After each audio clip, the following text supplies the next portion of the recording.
পাক রেঞ্জার্সের কবল থেকে দেশে ফেরার পর শুক্রবার রাতে নিজের বাড়ি ফিরলেন বিএসএফ জওয়ান পূর্ণম কুমার সাউ। শুক্রবার বিকেলে 4:30টার পর হাওড়া স্টেশনের 17 নম্বর প্ল্যাটফর্মে পূর্বা এক্সপ্রেস থেকে ভারতীয় জওয়ান পূর্ণম নামেন। পূর্ণমের বাবা এবং স্থানীয় পৌর প্রধান তাকে স্বাগত জানাতে যান স্টেশনে।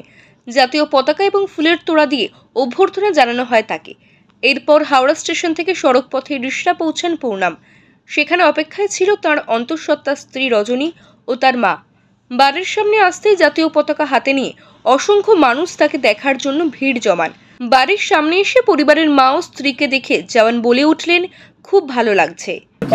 ওতন জন্য হয়, তাই ওতন জন্য আমাদের দেশের সুরক্ষা করতে জন্য দাঁড়িয়ে থাকে, তাই জন্য আমাকে অন্যবার দুয়ারা লাগলে ওতন জন্য মানে ওতন জন্য আমাকে লোকের জন্য সেবা করতে হয়, যেতে হবে।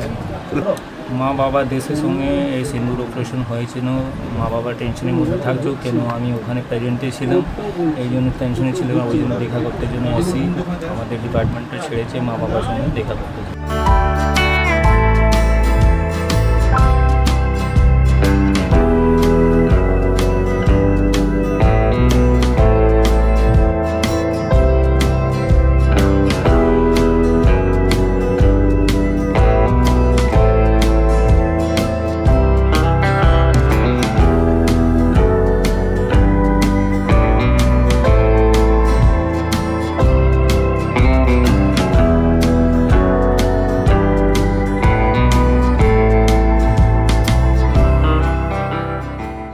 দীর্ঘ 56 দিন ঘাত প্রতিঘাতের মধ্যে দিয়ে রিষড়ার জওয়ানের পরিবারে গেছে অসংখ্য ঝড়।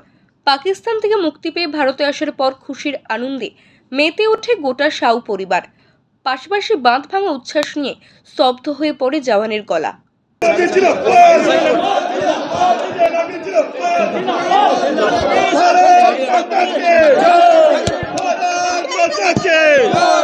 भारत माता के जय हिंद, जय हिंद।